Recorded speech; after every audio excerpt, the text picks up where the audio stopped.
ఒక్క నిమిషం గౌరవ ముఖ్యమంత్రి గారు. స్పీకర్ సార్,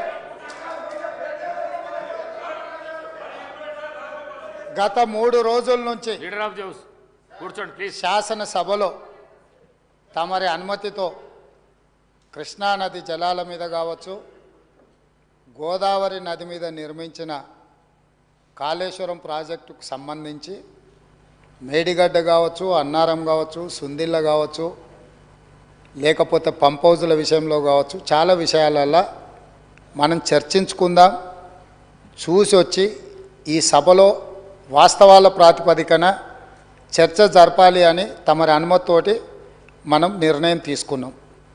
వాస్తవంగా ఈ రైతుల పట్ల, తెలంగాణ సమాజం పట్ల గౌరవం ఉంటే ప్రధాన ప్రతిపక్ష పార్టీ ప్రభుత్వ ఆహ్వానాన్ని దృష్టిలో పెట్టుకొని అందరం కలిసి అక్కడికి వెళ్ళి ఆ ప్రాజెక్టులను పరిశీలించి అక్కడ జరిగిన నష్టాన్ని, రైతులకు వచ్చిన కష్టాన్ని అర్థం చేసుకొని ఆ సమస్యకు ఒక పరిష్కారం చూపించే అవకాశం ఉండే.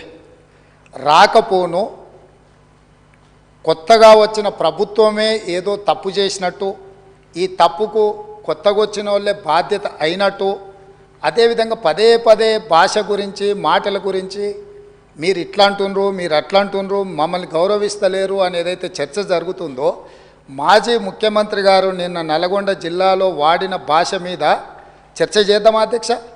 ఏం బీకనిక పోయినరని అడుగుతాడా అధ్యక్ష?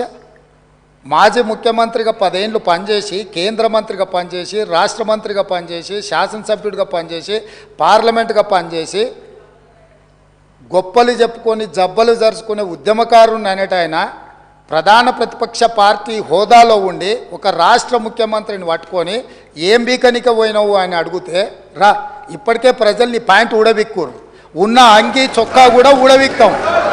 ఇప్పటికే తెలంగాణ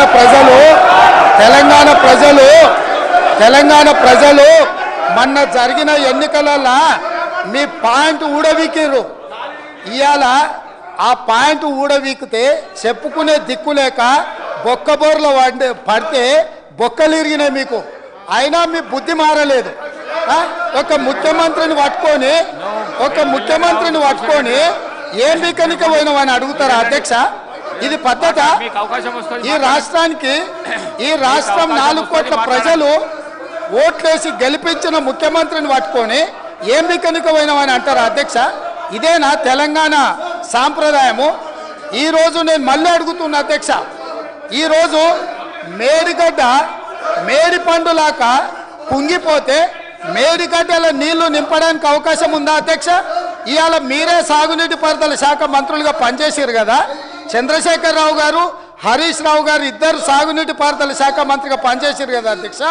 ఈరోజు వాళ్ళకే పెత్తనం ఇస్తాం, వాళ్ళనే చేయమని ఉండ్రి.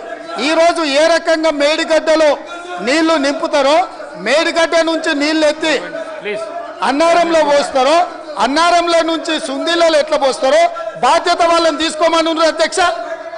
మొత్తం కుంగిపోయి కుప్పగూలిపోతుంటే ఈరోజు అక్కడ నీళ్లు నింపడానికి ఏమాత్రం అవకాశం లేక పూర్తిగా ప్రాజెక్టు దెబ్బతిని ఖర్చు పెట్టిన 94,000 కోట్ల రూపాయలు వృధా అయిపోయి ఈరోజు మొత్తం ప్రాజెక్టే దెబ్బతిన్న పరిస్థితుల్లో ఈరోజు ప్రజల దగ్గరికి వెళ్ళి సమాధానం చెప్పుకోలేక శాసనసభకు రావాల్సిన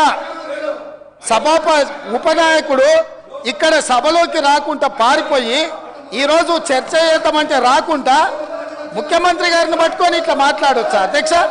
అందుకే నేను ఒకటే మాట అడుగుతున్నా, మీరు ఇవాళ చర్చకు సిద్ధమైతే పిలువుండి, మీ పార్టీ నాయకుడిని, మీ సభాపక్ష నాయకుడిని చర్చ చేద్దాము. రేపు సాయంత్రం వరకైనా కాళేశ్వరం ప్రాజెక్టు మీద, గోదావరి జలాల మీద ఈ ప్రభుత్వం చర్చ చేయడానికి సిద్ధంగా ఉంది.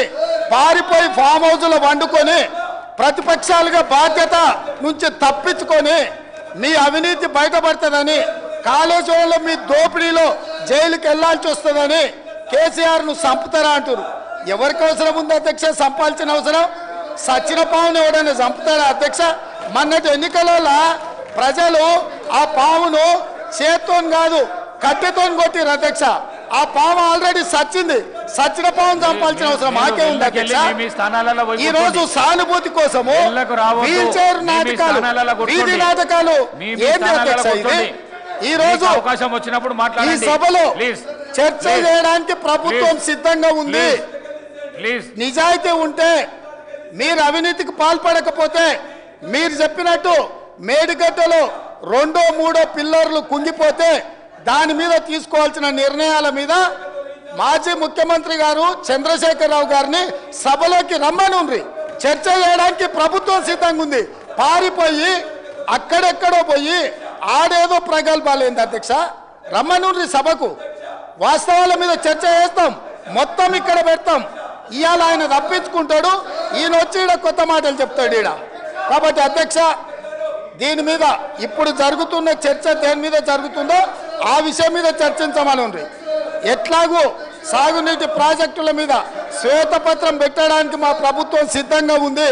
మీరు ఏమేమి విషయాలు ఉన్నాయో, ఏమేమి చర్చ చేయదలుచుకుందో మొత్తానికి మొత్తం శ్వేతపత్రం సందర్భంగా చర్చ చేద్దాం.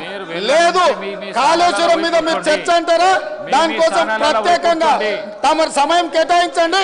కాళేశ్వరం మీద చర్చ చేయడానికి మేము సిద్ధంగా ఉన్నాం అధ్యక్ష. కడియం శ్రీహరి గారు.